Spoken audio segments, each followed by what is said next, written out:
গ্রীষ্ম বর্ষা বসন্তের অচ্ছেদ্য শৃঙ্খলার শৃঙ্খলে বন্দী এই নিয়মতান্ত্রিক পৃথিবী রাজ্যটার প্রধান প্রজা মানুষগুলোর জীবনের কিন্তু না আছে নিয়মের নিশ্চিন্ততা, না আছে শৃঙ্খলার আশ্বাস।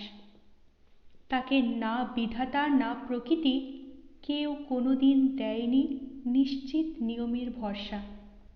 তাই সহজ সুস্থ মানুষও রাতে ঘুমোতে যাবার আগে স্থির বিশ্বাস নিয়ে বলতে পারে না সকালের আলো সে দেখবেই, বলতে পারে না তারা ভরা বসন্তের মাঝখানে বজ্রের অভিশাপ নেমে আসবে না, শরতের সোনালি আলোকে মুছে দিয়ে শুরু হয়ে যাবে না অপ্রতিরোধ্য ধারাবর্ষণ। না, জোর করে এসবের কিছুই বলতে পারে না মানুষ। সে জানে না কখন তার আশায় খরা সুখের ঘরখানি তছনছ করে দিয়ে যাবে অতর্কিত মৃত্যুর নিষ্ঠুর থাবা, অথবা সে ঘরকে বিকল করে দিয়ে যাবে আকস্মিক দুর্ঘটনা অথবা দুরারোধ্য ব্যাধি। কে বলবে এই অনিয়মের দেবতা কোথায় বসে আছেন তার অমোঘ নিয়ম নিয়ে? তবু রামকালী কোবরেজের সংসারের উপর্যুপরি ঘটনাগুলি দেশ শুদ্ধ লোককে যেন হতচকিত করে দিল। আগুন লেগে বাইরের বড় আটচালা দুখানা ভস্মীভূত হয়ে যাওয়াতেও কেউ এতটা বিস্ময় বোধ করেনি, কারণ হুতাশনের ক্ষুধাটা ভাগ্যের মার হলেও তার মধ্যে মানুষের অসতর্কতা অথবা মানুষের কারসাজির ছাপটা স্পষ্ট দেখা যায়। তাছাড়া রামকালীর ওপর ভাগ্যের মারটা সেই প্রথম। না, রামকালীর আটচালায় আগুন লাগার মধ্যে কেউ সত্যর কারসাজি আবিষ্কার করতে যায়নি। ওটা যে নিতান্ত অসতর্কতার ফল, এটা সবাই বুঝেছিল। ব্যাপারটা এই, এ বাড়ির থেকে আগুন সংগ্রহ করে নিয়ে যাওয়া কাছাকাছির প্রায় প্রতিটি পড়শির নিয়ম। বরাবরই সেসব বাড়ির কেউ না কেউ নিজেদের প্রয়োজন মাফিক সময়ে এসে এ বাড়ির রান্নাঘর থেকে একখানা জ্বলন্ত কাঠ নিয়ে যায়। ঘরে তাদের উনুনে শুকনো নারকেল পাতা খটখটে কুঁটে আর সরু করে কুচোনো কাঠকুচির ডালপালা সাজানোই থাকে। জ্বলন্ত কাঠখানা এনে তাতে সংযোগ করে দিতে পারলেই মিটে গেল কাজ। রামকালীর বাড়িতে নিত্য সকালে ৩-৪টে করে উনুন জ্বলে। অতএব পড়শিরা নিজেদের সংসারের আবার আগুন জ্বালাবার অযথা হাঙ্গামার কথা ভাবতে যাবে কেন? কাজটা তো ঝঞ্ঝাটের। শোলায় কাঠি বানাও, চকমকি ঠোকো, সময় সাপেক্ষ ব্যাপার। তার চাইতে তা সেদিনও যথারীতি ও বাড়ির ঘোষালকিন্নির বিধবা মেয়ে তরু প্রহর খানিক বেলা নাগাদ একখানা জ্বলন্ত কাঠ নিয়ে এ বাড়ির থেকে নিজেদের বাড়ি যাচ্ছিল। হঠাৎ মাথা বরাবর খোলা আকাশে একটা দাঁড়কাক বিস্মি করে ডেকে উঠল। দাঁড়কাকের ডাক অপয়া। এ আর কে না জানে, ঘোষালের মেয়ে তরু ও জানত। তাছাড়া এও জানা ছিল তার, যেদিন বৈধব্যদশা ঘটে সেদিন কোথায় যেন অনবরত দাঁড়কাক ডেকেছিল। তার উপর আবার আজ চতুর্দশী। তরুর বুকটা কেঁপে উঠল, তাড়াতাড়ি পা বাড়ালো, কিন্তু তাড়াতাড়ি পা চালিয়ে চলতে যেতে গিয়েও আবার বাধা পেতে হলো। কাকটা আরো নেমে এসে প্রায় তরুর মাথার ওপরে একটা পাক খেয়ে ডেকে উঠল, কা। বুকটা হিম হয়ে হিতাহিত জ্ঞান লোপ পেয়ে গেল তরুর। কি কাজের কি পরিণাম খেয়ালে এলো না। হাতের সেই জ্বলন্ত কাঠটা সে কাকের উদ্দেশ্যে ছুঁড়ে মারল। বলা বাহুল্য আগুনের দাঁড় কাকের পলকাগ্রেও লাগলো না, পড়ল গিয়ে রামকালীর বাড়ির বড় আটচালার মাথায়। বৈঠকখানার বাড়ি, চণ্ডীমণ্ডপ, এই সব রামকালীর পাকা কোটা। কিন্তু কাজে কর্মে পুজো আর্চার বেশি লোক সমাগমের প্রয়োজনে প্রকাণ্ড দুখানা খড়ের আটচালা তিনি করিয়ে রেখেছিলেন পাশাপাশি গায়ে গায়ে।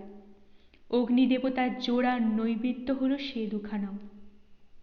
তরু শুধু অসতর্কই নয়, অন্য মনস্কও। কাঠখানা কোথায় গিয়ে পড়ল বা পড়ে কি হলো সে সম্পর্কে খেয়াল মাত্র না করে তরু আবার এ বাড়ি ফিরে এসে আর একখানা জ্বলন্ত কাঠ নিয়ে বাড়ি ফিরল। কি কাজ করছে সে টের পেল তখন, যখন লেলিহান আগুনের প্রচণ্ড শিখায় আর অজস্র ধোঁয়ায় আকাশ ভরে গেছে আর পাড়াশুদ্ধ লোকের চিৎকারে আকাশ ছাড়িয়েছে। বোকা তরু এই বলে বুক চাপড়াতে উদ্যত হয়েছিল। ওগো, এ সর্বনাশ যে আমিই ডেকে আনলাম। তরুর কাকা ইশারায় চুপ চুপ বলে থামিয়ে দিল তাকে। কিন্তু আগুনকে থামানো গেল না। আর থামবার উপায়ই বা কি?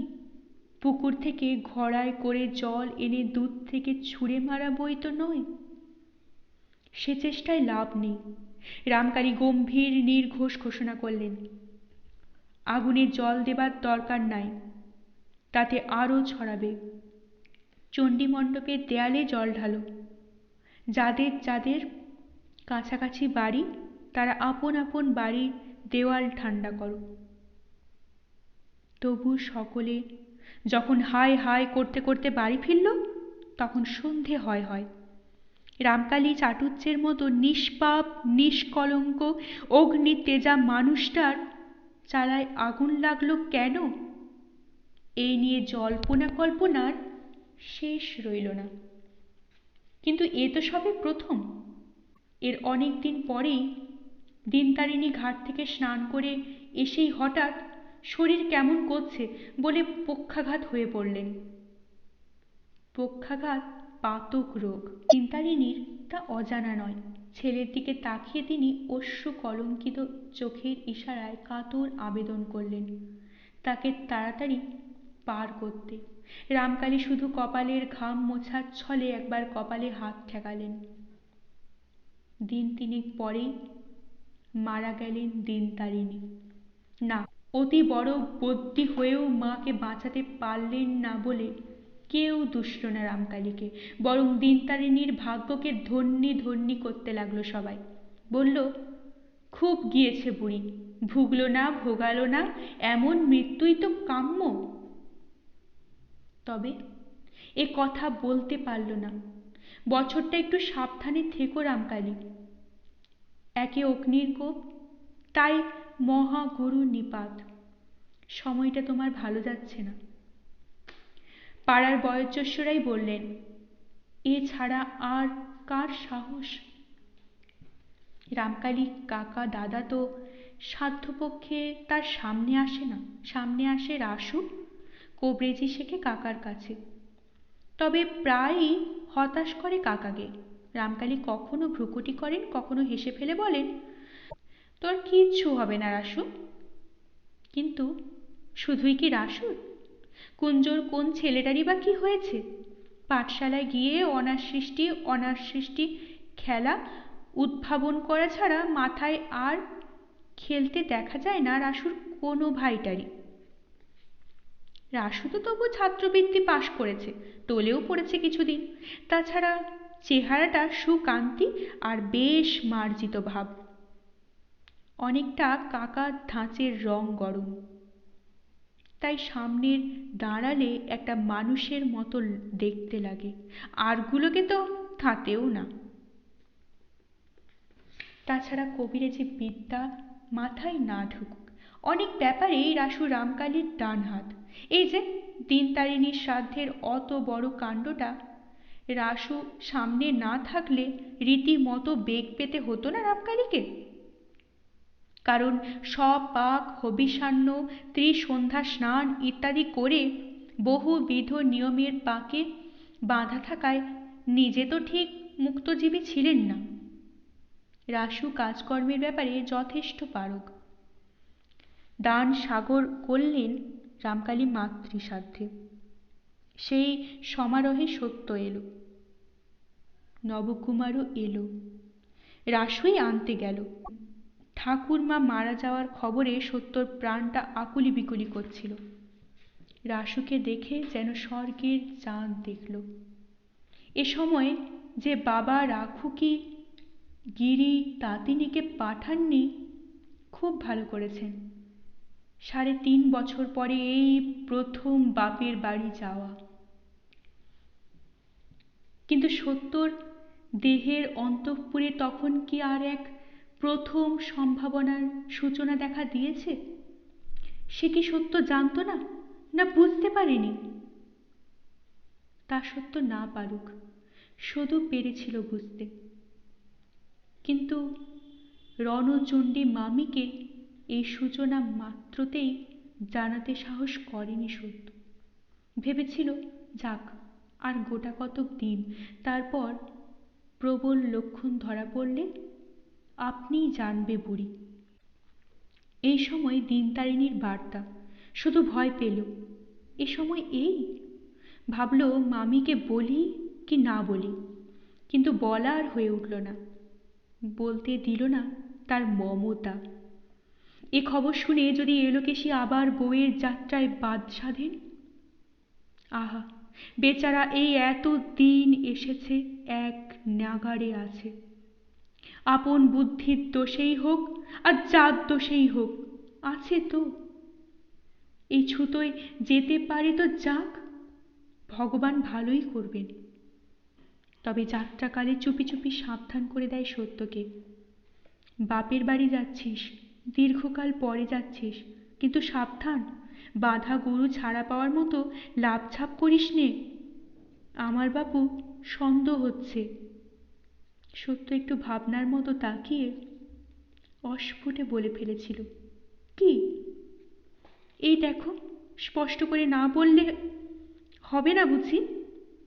এদিকে তো পাকা গিন্নি, সন্দেহ হচ্ছে পেটে বাচ্চা কাচ্চা কিছু এসেছে, বুঝলি? সাবধানে থাকা দরকার। ভয় না আহ্লাদ? ভয়, ভয়, সম্পূর্ণ ভয়।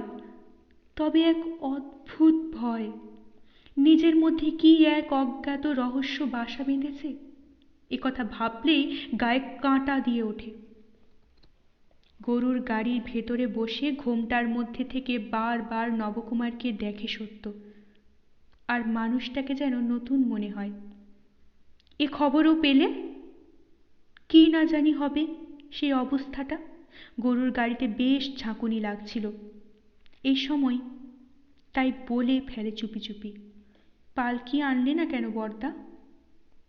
রাসু অপ্রতিভ মুখে বলে, খুব কষ্ট হচ্ছে না রে? আমি বলেছিলাম। তা খুড়োমশাই বললেন। একটু ইতস্তত করে বলেই ফেলে রাসু, বললেন কাজের বাড়িতে চারিদিকের থেকে আত্মকুটুম আসবে, সবাইকে তো আর পালকি জোগানো যাবে না। আমি তাও অবশ্যই বলেছিলাম, সবাই আর জামাই তো সমান নয়। তাতেও বললেন জামাইও তো বাড়িতে একটি নয় রাসু, ওকেও তো কে বোঝাবে বল? সত্য অন্যমনস্কের চুপি চুপিটা ভুলে স্পষ্ট গলাতেই বলে, তা এর আর বোঝবার কি আছে বর্দা? সত্যিই তো, জামাই তো সমান। নিজের জামাইটি বলে সারপর করলে চলবে কেন? বরং পুণ্যির নতুন বিয়ে হয়েছে। কথাটা শেষ না করে নবকুমারের উপস্থিতি স্মরণ করে জিভটা কেটে চুপ করে। কিন্তু সমুদ্রে বালির বাঁধ কতক্ষণ? আবার এক সময় কথা কয়ে ওঠে সে। কত প্রশ্ন, কত ঔৎসুক্য। এই 3.5 বছরে কত ঘটনা ঘটেছে, কত জন্ম মৃত্যু লীলা খেলা হয়েছে, কত ছোট মানুষ বড় হয়েছে, কত আইবুড়োর বিয়ে হয়ে গেছে। সেই সব তথ্যগুলো তো কম মূল্যবান নয়। জানতে হবে না সেই সব? তুমি কিন্তু একটুও বদলাওনি বর্দা, সহাস্যমুখে বলে সত্য। আর নবকুমার বিগলিত বিস্ময়ে সেই হাস্যোজ্জ্বল মুখের দিকে তাকিয়ে থাকে। বিস্ময়? তা বিস্ময় বই কি? সত্যর এই মুখ সে কবে দেখেছে? সত্যর মুখটা যে হেসে উঠলে এমন অপূর্ব লাবণ্যময় দেখায় সে কথাই বা কবে জেনেছে? তা সত্যর এই প্রশ্নের আশুও হেসে উঠে বলে, আমি আবার এই কদিনে বদলাবো কি? কদিন? সত্য যে মনে হচ্ছে কত যুগ যুগান্তর পার হয়ে গেছে। সেই কথাই বলে সে বিস্ময়ে বিস্ফারিত নেত্রে, কদিন বলো কি বর্দা? 3.5 বছর কদিন হলো? 3.5 বছর? রাসু আবার হেসে ওঠে, 3.5 বছর হয়ে গেল এর মধ্যেই? তা ওই শুনতেই 3.5 বছর কোথা থেকে কেটে গেছে। সত্য নিঃশ্বাস ফেলে বলে, তা তোমাদের আর না কাটবে কেন? স্বাধীন সুখী মানুষ আমাদেরই মনে হচ্ছে যেন একটা জন্ম পেরিয়ে এলাম। তা বাপের ভিটে পা দিয়েও ঠিক এই কথাই মনে হয় সত্যর, যেন আর একটা জন্ম পার হয়ে গেল। কিন্তু কোথায় এলো? ঠিক যে জায়গাটা থেকে চলে গিয়েছিল সেই জায়গাটা কি? সেটা কি এখনো তেমনই পড়ে আছে, ফাঁকা খালি? হয়তো ছিল, হয়তো আছে, কিন্তু এই জন্মান্তর পার হয়ে আসা মেয়েটাকে কি আর কখনো সেই খাঁজে ধরবে? এই মেয়েটাকে কি ধরে? গোত্রান্তর সঙ্গে সঙ্গেই কি অন্তরের বিরাট একটা পরিবর্তন হয় না? যে মেয়েটা হয়তো উঠতে বসতে বকুনি খেয়েছে আর নিতান্ত অবহেলায় খেলে বেরিয়েছে, সে হয়ে ওঠে আদরের অতিথি, সমীহর কুটুম্ব। কোনখানে তবে আশ্রয় পাবে সেই মেয়েটা? এত বড় কাজের বাড়ি, তবু ওরা সত্যর সঙ্গে সঙ্গে ফিরছে। সারদা, ভুবনেশ্বরী, শিবজায়া, নাতনি দুটো, এমনকি মোক্ষদা পর্যন্ত। সত্য কি খাবে, সত্য কোথায় শোবে, সত্য কোথায় বসবে, সত্যর কিছু চেয়ে না পাওয়া হলো কিনা, এই সব। ভুবনেশ্বরীর তো কথাই নেই। আর শাশুড়ি গেছেন মহা অশৌচ, ছুঁয়ে নেড়ে কিছু করার ক্ষমতা নেই, তবু বলে বলেই যা পারে। ব্যাপারটা স্বস্তিকর নয়, এ যেন প্রতি মুহূর্তে মনে পড়িয়ে দেওয়া, তুমি কুটুম, তুমি অতিথি। একসময় ঝেঝেই উঠল সত্য, মার ওপরই উঠল। কি চাও বলো তো তোমরা? এক্ষুনি আবার শ্বশুরবাড়ি চলে যাই? বাবা, তোমাদের এই আদরের ঠেলা সামলানো আমার কম্ম নয়। বাড়িতে তো আরো শ্বশুরটি মেয়ে এসেছে, কই তাদের নিয়ে তো এত হইচই করছো না? কথাটা সত্যি, আরো শ্বশুর ঘর করা মেয়ে এসেছে, পুণ্যেই তো এসেছে। কুঞ্জ 2 গিন্নি বান্নি মেয়ে এসেছে, শিবজায়ার মেয়ে এসেছে, রামকালীর যে ছোট্ট খুড়ো নেই তার 3 মেয়ে এসেছে। কুঞ্জর সহোদর বোনের মেয়েরা এসেছে, তারা ঝাঁকের কই হয়ে রয়েছে, কিন্তু সত্যকে নিয়েই। ভুবনেশ্বরী মেয়ের এই ঝঙ্কারে অপ্রতিভ হয়ে বলে, তারা সবাই পেরায় পেরায় আসে, তোর মতন কে এমন ঘর বসতে গিয়ে একেবারে 3-4 বছর। কথা শেষ করতে পারে না ভুবনেশ্বরী। সত্য মার এই রুদ্ধ বাক মুখের দিকে তাকিয়ে একটু নরম হয়ে বলে, বুঝলাম, কিন্তু আছি তো দিন কতক, কাজ মিটতেই তো পালাচ্ছি না। সে কথা হয়ে গেছে ওখানে, তখন করো না মেয়েকে আদর গোবর। এখন তোমার শাশুড়ির ছেড়াদ্দ, এখন মানায় মেয়েকে নিয়ে সোহাগ করা? ভুবনেশ্বরী সজল চোখে বলে, কদিন থাকবি তুই জানিস। থাকবো বাবা, 1 মাস 2 অন্তত থাকবো, হয়েছে সে কথা। চল পুন্নি, আমাদের সেই বটতলার খেলাঘরটা দেখে আসি। বলে পুন্নির হাতটা চেপে ধরে প্রায় টেনেই বার করে নিয়ে যায় তাকে সত্য, খিড়কির দোর দিয়ে। ওদের ওই খেলাঘরটা বাস্তবিকই একটা মনোরম ঠাঁই। স্থান নির্বাচনের ব্যাপারে প্রশংসা অর্জন করতে পারে ওরা।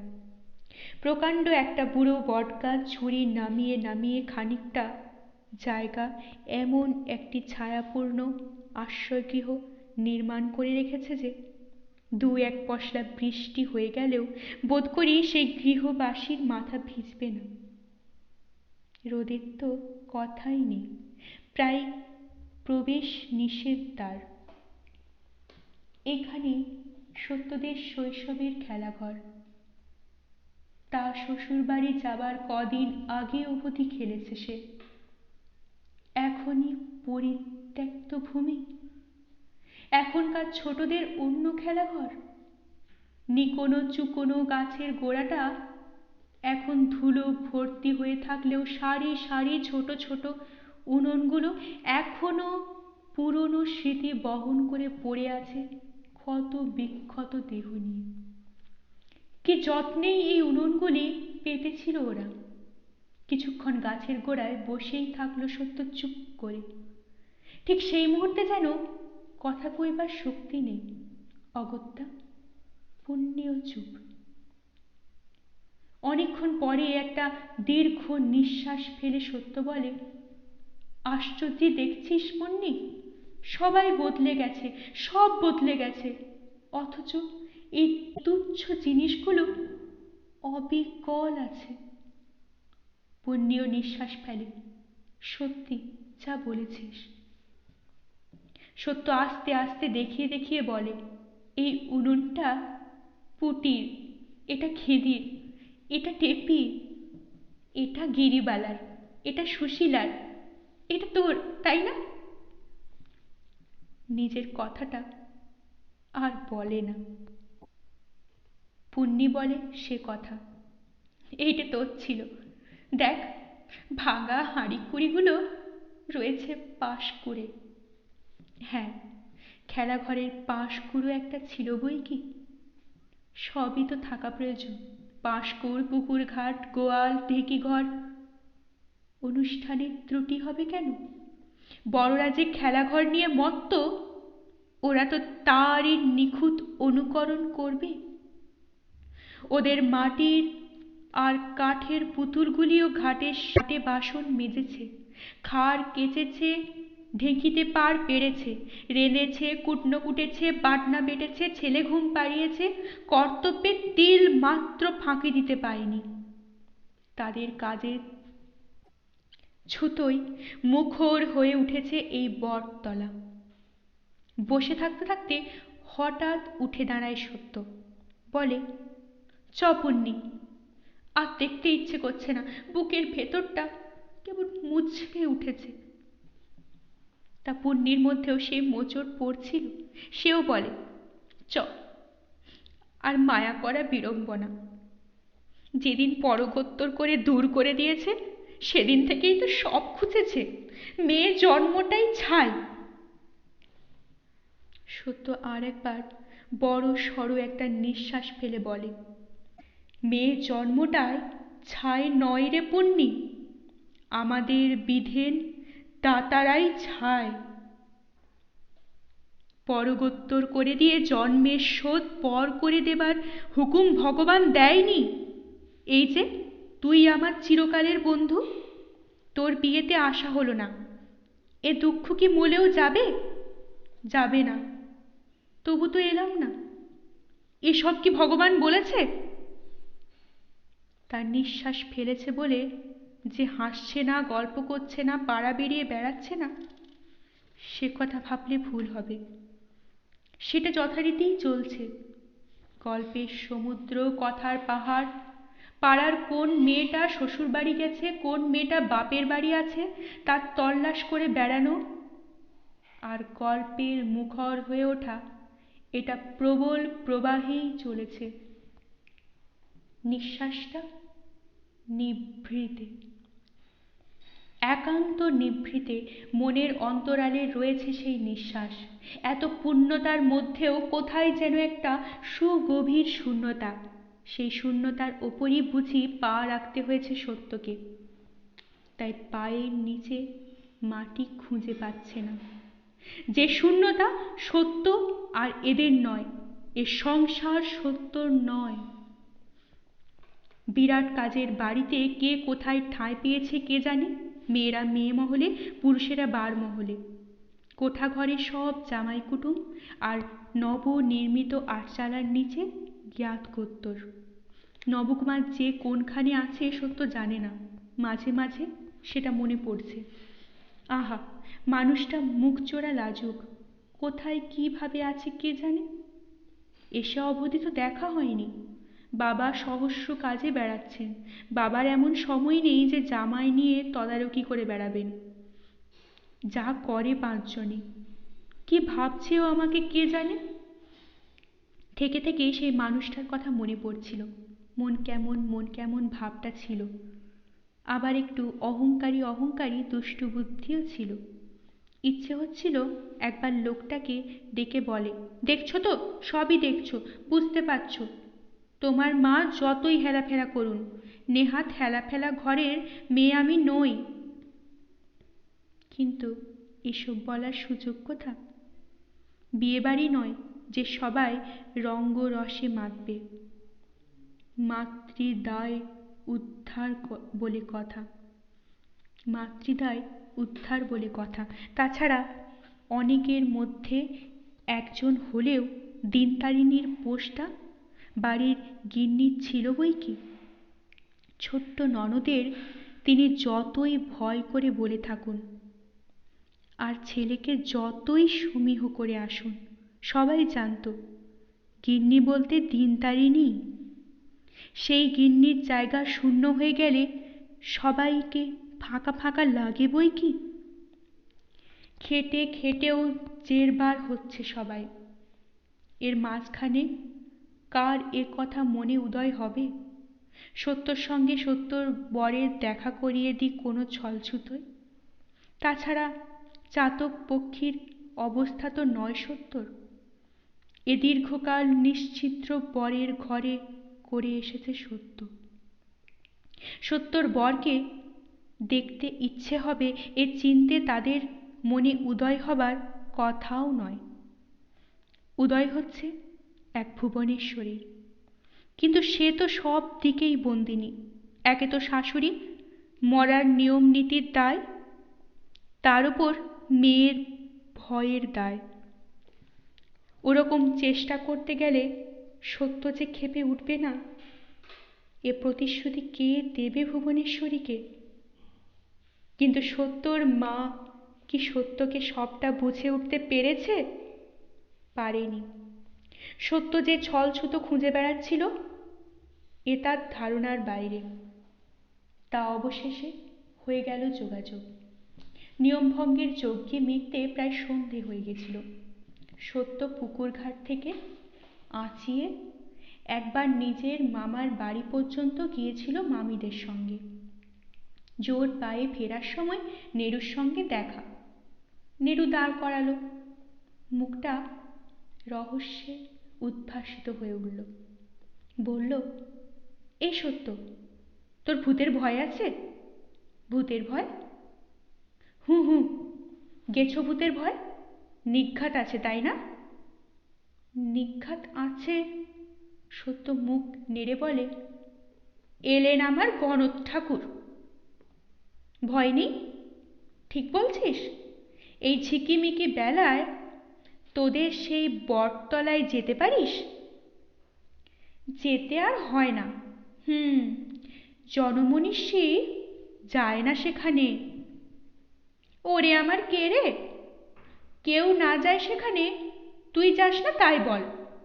তুইও কম খেলিসনি সেখানে, তবু মায়া মমতা নেই। আমাদের কথাই আলাদা। আমি আর পুণ্যি যাইনি যেন। গিয়েছিলি? নির্যশ, তুই হঠাৎ এমন ন্যাকা হচ্ছিস কেন রে নেরু? প্যাঁচার চোখ গুনতে যেতাম না আমরা? আহা, সে তো আগে, এখন শ্বশুর ঘর করে করে সাহস হরে যায়নি। ইল্লি রে, গেলেই হলো। চল না দেখিয়ে দিচ্ছি, এক পোর রাত অবধি বসে থাকতে পারি তা জানিস? বলে গট গট করে এগিয়ে যায় সত্য নির্ভয় নিশ্চিন্তে। এই কনির দেখা আলোতেও যেখানটা প্রায় গভীর অন্ধকার। কিন্তু কে ওখানে? কে কে? প্রায় চেঁচিয়েই উঠেছিল সত্য। সামনে নিল নেরুর ভয়ে। শুনতে পেলে আর রক্ষে রাখবে? সত্যর ভয়ের কথা ঢাক পিটিয়ে বেড়াবে। কিন্তু লোকটা যে এদিকেই আসছে। পালাবে সত্য? এ নিঘাত নেরুর কোনো কারসাজি, তা নইলে। হঠাৎ একটা সম্ভাবনায় পা থেকে মাথা অবধি একটা তড়িৎ প্রবাহ হয়ে যায়, আর পরক্ষণেই সম্ভাবনাটা প্রত্যক্ষের মূর্তিতে দেখা যায়। ইস, তুমি তুমি এখানে যে! জেনে বুঝেও বিস্ময়ের ভান করে সত্য। নবকুমার হতাশ গলায় বলে, কেন আর? তোমারই দর্শনের আশায়। বাপের বাড়ি এসে একেবারে ডুমুর ফুল হয়ে গেছো। লোকটা মরল কি বাঁচল খোঁজও নেই? সত্য পুলক গোপনের ব্যর্থ চেষ্টায় হেসে ফেলে বলে, আহা, কথার কি ছিরি রে! আমি তো খোঁজ করে বেড়াবো। তা একবার দেখা তো দেবে। আমি হতভাগা যাই অনেক বুদ্ধি খেলিয়ে। তা তো দেখতেই পাচ্ছি। নেরু ছাড়া আর কারুর কানে গেছে নাকি? না, শুধু ও। যাক, তবে ঠিক আছে, নেরু বিশ্বাসঘাতক নয়। তা বলি, দরকারটা কি? দরকার? নবকুমার আরো হতাশ গলায় বলে, বিনি দরকারে বুঝি নিজের পরিবারকে একটু দেখতে ইচ্ছে করে না? তোমার মতো পাষাণ হৃদয় তো নয়। পাষাণ হৃদয়? তা বটে। সত্য অনুচ্চস্বরে হেসে ওঠে, তারপর বলে, কেমন লাগছে? খুব ভালো। নবকুমার অকপটে বলে, মাইরি বলছি। স্বপ্নেও ভাবিনি শ্বশুরবাড়িটা আমার এমন। কি ঐশ্বর্যি, কি দবদবা! দেশটাও চমৎকার। মা গঙ্গা দেখলে প্রাণ জুড়োয়। সত্য একটা নিঃশ্বাস ফেলে বলে, তবে বোঝো, মেয়ে মানুষকে কতটি ত্যাগ করতে হয়। তা সত্যি। নবকুমার আরো একবার অকপটে স্বীকার করে, এসে অবধি সেই কথাই ভাবছি। বলতে গেলে তুমি তো একটি রাজকন্যে, সে তুলনায় আমি। আবেগের মাথায় বেশি কিছু বলে ফেলার আগে সত্য সামলে দেয়, দুগ্গা দুগ্গা, ও কি কথা! তুমি হলে স্বামী গুরুজন, রাজকন্যের কথা নয়। তবে প্রাণটা হু হু করতে পারে কি না? 100 বার পারে, 1000 বার পারে বলে নবকুমার অসম সাহসিকতায় ভর করে হাতটা বাড়িয়ে সত্যর কাঁধে একটা হাত রাখে। তা সত্য কি এই স্নেহ স্পর্শে অথবা প্রেম স্পর্শে পুলকিত হয় না? হয়। তবু মেয়েলি সাবধানতায় চুপি চুপি বলে, এই সরে দাঁড়াও, কে কেমনে দেখে ফেলবে তারপর। আর তাহলে জনসমাজে মুখ দেখাবার জো থাকবে না। খিড়কির পুকুর বই গতি থাকবে না। নবকুমার কিন্তু এ ভয়ে ভীত হয় না, বরং আরো একটা হাত স্ত্রীর আরো এক কাঁধে রেখে ঈষৎ আকর্ষণের ভঙ্গিতে বলে, কেন, পরপুরুষ নাকি? না হোক, লোকলজ্জা বলে একটা জিনিস তো আছে। সে যদি বলো, এখানে নিরালায় চুপি চুপি দেখাতেই নিন্দে হতে পারে। কিন্তু তোমার ভাই তো বলেছে এখানে কেউ আসে না। তা আসে না বটে, সত্য ঈষৎ নরম সুরে বলে। ওই জন্যেই তো আমবাগান জামবাগান ছেড়ে এই বটবৃক্ষের ছায়াটুকু বেছে নিয়েছিলাম খেলাঘর পাততে। বটের কিছুই তো লোকের কাজে লাগে না, না ফল, না ফুল, না পাতা, না কাঠ। তাই মানুষের পা পড়ে না, শুধু ছায়ার আশ্রয়। সন্ধ্যের অন্ধকার গাঢ় হয়ে এসেছে। নবকুমার হঠাৎ একটা কবি কবি কথা বলে বসে, তা সত্যি, তোমার বাবাকে শ্বশুর ঠাকুরকে দেখলে আমার এমনি বটবৃক্ষের কথা মনে আসে। বিরাট বটবৃক্ষ। সত্য চমকে ওঠে, সত্য অভিভূত হয়। আর তারই আবেগে হঠাৎ লোক লজ্জা ভুলে নবকুমারের 2 হাত চেপে ধরে বলে, সত্যি বলছো, আমার বাবাকে তোমার ভালো লেগেছে? ভালো লাগার কথা বলতে পারছি না, বলছি ভক্তির কথা, সমীহের কথা। বিরাট বটবৃক্ষ দেখলে যেমন সমীহ আসে। কথা কয়েছো বাবার সঙ্গে? কথা? ওরে বাস, তিনি কোথায়, আমি কোথায়? কত ব্যস্ত মানুষ, দূর থেকেই দেখছি। সত্য আবছা বিহ্বলতার গলায় বলে বসে, বাবাকে সবাই দূর থেকেই দেখে, সবাই, মা পর্যন্ত। শুধু এই সত্য মুখ পুরেই। লোকলজ্জা আরো বিস্মিত হয়ে সত্য নবকুমারের তৃষিত বক্ষে মাথাটা রাখে। নবকুমারও অবশ্য বেশ কিছুটা সময় এই মধুর আস্বাদের সুযোগ গ্রহণ করে নেয়। তারপর চুপি চুপি বলে, নতুন জামাই, প্রথম এলাম এমন একটা শোক দুঃখর উপলক্ষে। কারুর বিয়ে থায় এলে অবশ্যই আমাদেরকে দুজনকে একটা ঘর দিত, কি বলো? সত্য এই মেয়েলি কথাটা শুনে হেসে ফেলে বলে, দিলেই বুঝি নিতাম? নিতে না? পাগল, ঘটে লজ্জা নেই বুঝি? বর বস্তুটা শ্বশুরবাড়িতেই ভালো, বুঝলে? নবকুমার অভিমান ভরে বলে, বুঝলাম। তাই এই হতভাগা চলে যাবার পর আরো 2 মাস ভালো করে থাকা হবে। সত্যর মনের মধ্যে একটা বিদ্যুৎ শিহরণ খেলে যায়। 2 মাস কি কত মাস কে জানে। পিস ঠাকুমা তো এই মোক্ষম কথাটাই বলে এসেছে।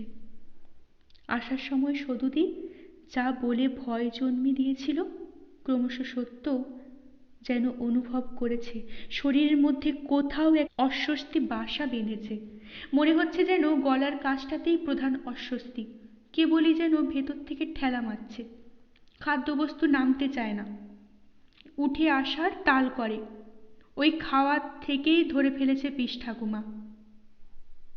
আর সঙ্গে সঙ্গে নানান খানা বিষয়ের উপদেশ দিয়ে জব্দ করেছে। তার মধ্যে প্রধান নিষেধ ছিল সাঁঝ সন্ধে আগানে বাগানে গাছতলায় না যাওয়া। তার সত্য নিষেধটা মানছে ভালো। হঠাৎ একটু চঞ্চল হয়ে উঠে বলে সত্য, বলে, যাই, রাত হয়ে যাচ্ছে, বকবে। এখানে আবার বকবে কে? নবকুমার নিশ্চিন্তে বলে, এখানে তো তুমি মহারানী। নেরু আমায় সব বলেছে। কি আদুরে মেয়ে তুমি, কি লাঞ্ছনাতেই পড়েছ। সত্য এবার নিজস্ব দৃঢ়তায় ফেরে। দৃঢ়স্বরে বলে, ওসব কথা বলছো কেন? যার না নিয়তি, শ্বশুর ঘরে বকুনি ঝকুনি আর কোন মেয়েটারই নেই। ছাড়ো ও কথা, যাচ্ছি। নিতান্তই যাবে? কি আর বলবো? আবার কবে দেখা হবে তা কি করে বলি? আমি তো এই সামনের বুধবারে চলে যাব, তার মধ্যে একবার হবে না? আচ্ছা দেখি। নবকুমার আস্তে আস্তে বলে, ইচ্ছে হচ্ছে এইখানেই থেকে যায়। কি বাড়ি, সদাই সরগরম। আর আমাদের বাড়িতে যেন তা হোক, নিজের যা তাই ভালো। সত্য আবার দৃঢ় স্বরে বলে, তুমিও কালে ভবিষ্যতে 10-এর একজন হবে, তোমার সংসারও তেমনি সরগরম হবে। আমার সে যাক, কবে আবার গরিবের ঘরে যাবে? সত্য ঝপ করে বলে বসে, বলতে পারছি না। 6 মাস 1 বছরও হতে পারে। 6 মাস 1 বছর? নবকুমার বিহ্বলভাবে বলে, তার মানে? আছে মানে, বলে হঠাৎ তড়িৎ গতিতে দৌড় দেয় সত্য। যদিও ঘরে পরে সবাই বলেছে, কি বড়ই হয়েছে সত্য, বলেছে রূপ যেন ফেটে পড়ছে, কি বাড়ন্ত গড়নই হয়েছে। তথাপি দৌড়ঝাঁপের কমতি নেই তার। তবে পিস ঠাকুমার সামনে আর দৌড়ঝাঁপ চলবে না মনে হচ্ছে। নবকুমার অনেকক্ষণ দাঁড়িয়ে থেকে আকাশ পাতাল চিন্তা করে, তারপর সিদ্ধান্তে আসে, আর কিছুই নয়। মেয়ে অনেক দিন শ্বশুর ঘর করেছে, মা বাপ এবার হাতে পেয়ে আটকে ফেলবে। হেসে খেলে পাড়া বেরিয়ে বেড়াচ্ছিল সত্য। এখানে আসার প্রাক্কালে শুধু যে সন্দেহ প্রকাশ করেছিল, সেটাকে চোখ বুজে অস্বীকার করে ভেতরে যদি কোনো অস্বস্তির আলোড়ন অজানা এক ভয়ের ছায়া ফেলেও থাকে, বাইরের আলোড়নে সেটা মুছে গেছে। চট করে কারো কোনো সন্দেহও আসেনি, কারণ সত্য কতক্ষণই বা কার চোখের ওপর আছে। বৃহৎ যজ্ঞের আনুষঙ্গিক চেন নিয়ে সবাই ব্যস্ত। হঠাৎ একদিন সন্দেহ জাগল ভুবনেশ্বরী যে মানুষটার চোখ দুটো সহস্র কাজের মধ্যেও সত্যর চোখ মুখের কাছাকাছি আছে।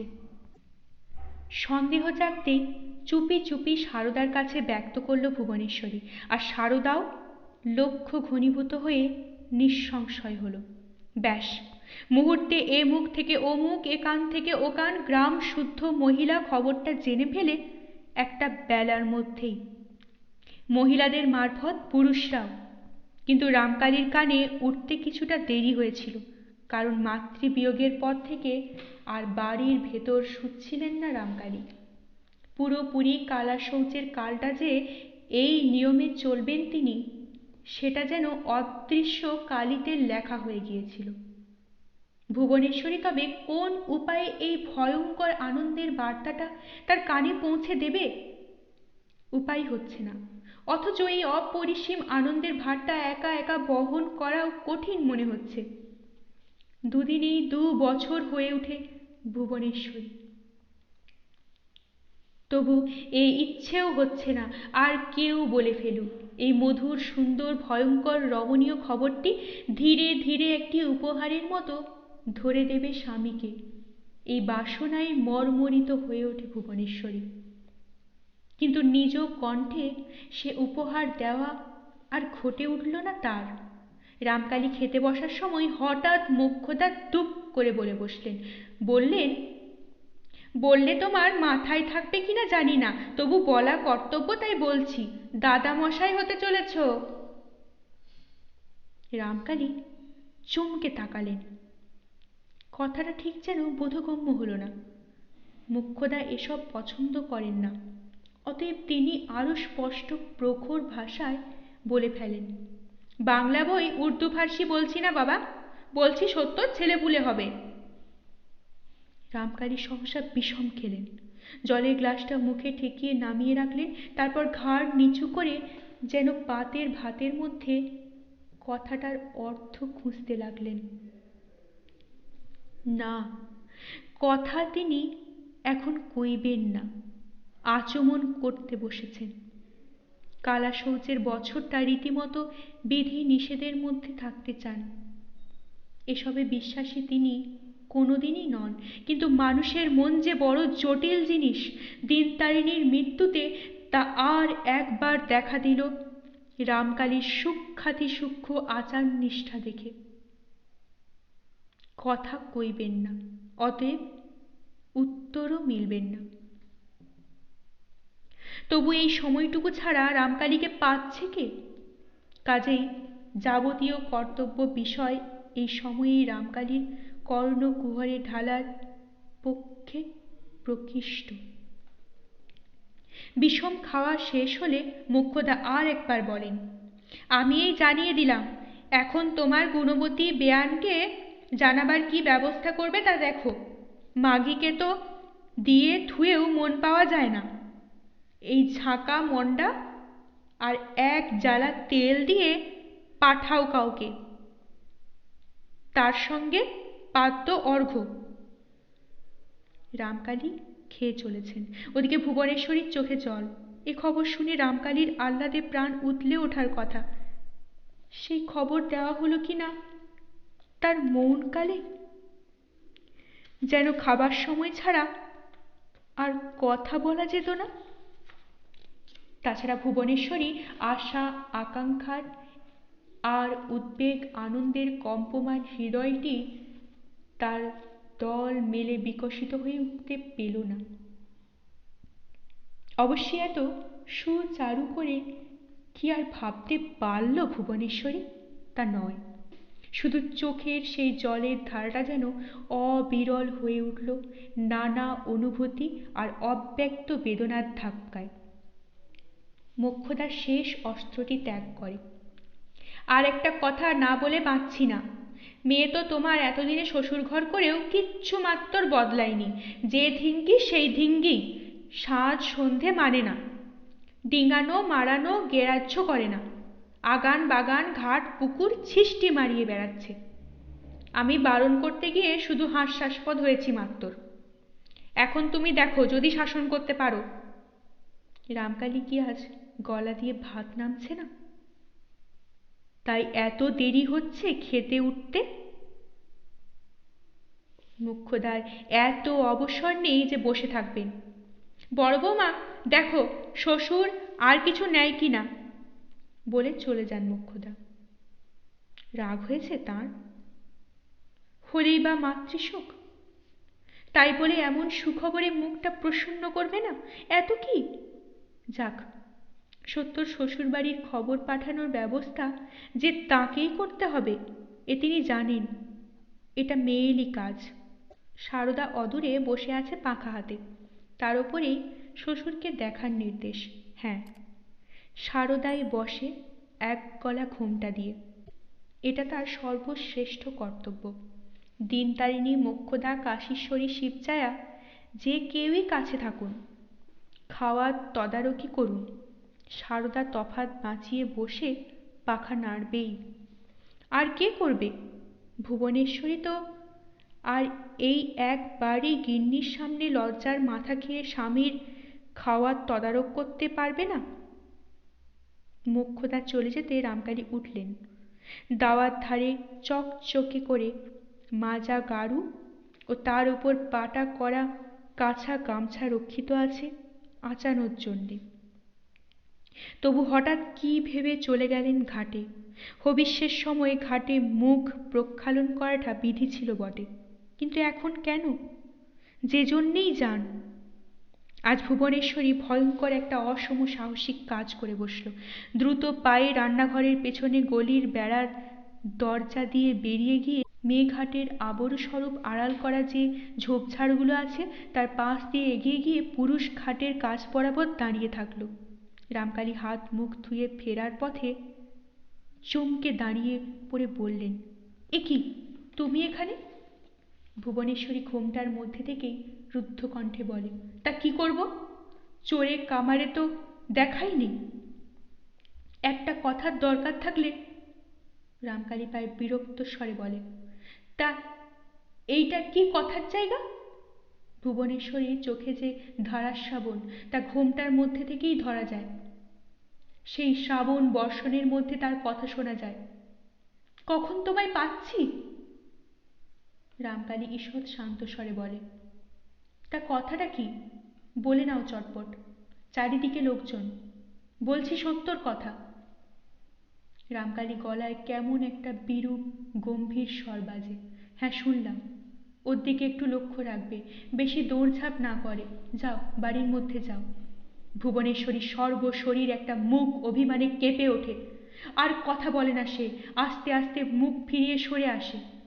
তার গতিভঙ্গির দিকে তাকিয়ে রামকালী একবার মনে হয় আর একটু নরম করে কথা বললে ভালো হতো। নির্বোধ মানুষটা মেয়ের এই সংবাদে ভয়ে সারা হচ্ছে। কিন্তু কি করবেন রামকালী? এটা তো আর স্ত্রীর সঙ্গে গাল গল্পের জায়গা নয়। ভাবলেন কোনো এক সময় বলে দেবেন, ভয় পাবার কিচ্ছু নেই। কিন্তু কোন সেই সময়? রামকালী জানেন কি? জানেন কি স্ত্রীর সঙ্গে গাল গল্প করা কি বস্তু? স্নেহ প্রেম ভালোবাসা এগুলো ব্যক্ত করার বস্তু নয়। এটাই জানেন রামকালী। সত্য শ্বশুরবাড়িতে খবর পাঠাতে কাকে নির্বাচন করা হয় তাই ভাবতে ভাবতে চণ্ডী মণ্ডপে গিয়ে বসেন রামকালী। মোক্ষদা চলে আসেন, তোড় জোড় লাগিয়ে দেন সত্যর শ্বশুরবাড়িতে খবর দেবার। গিরি তাঁতিনি যাবে, গরুর গাড়ি নিয়ে রাখুও যাবে। গিরির সঙ্গে তসর শাড়ি আসে, রাখুর জন্য হলদে ছাপানো ধুতি চাদর।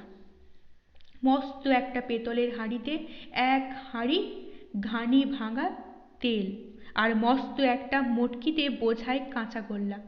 এ দৃশ্য দেখলে ঘটনাটা বুঝতে পারবে সত্যর শাশুড়ি। মুখ ফুটে বলতেও হবে না। ওরা বেরোবার মুখে রামকালী হঠাৎ থামান। মোক্ষদাকে উদ্দেশ্য করে এক গেজে টাকা বাড়িয়ে ধরে বলেন, সেখানে লোকজন সবাইকে যেন পরিতোষ করে আসে। দিয়ে দাও গিরির হাতে। সংসার শুদ্ধ সবাই আহ্লাদে ভাসছে। দিনতারিণী মৃত্যুর শোকে এ আহ্লাদকে পরাভূত করতে পারছে না। শুধু রামকালীই যেন পরাভূত হয়ে যাচ্ছেন, চেষ্টা করেও তেমন আহ্লাদ আনতে পারছেন না। যেন রামকালীর কি একটা লোকসানি ঘটেছে। সত্য বড় হয়ে যাচ্ছে, সত্য বড় হয়ে গেছে। এই তো ছিল, তবু যেন কোথায় একটু আশা ছিল। মাতৃসাধ্যের বিরাট কাজের মধ্যে দেখছিলেন সত্য ছুটোছুটি যাওয়া আসা গাল গল্প। মনে করছিলেন যা ভাবছিলাম তা নয়, শুধু শ্বশুরবাড়ির চাপে পড়েই।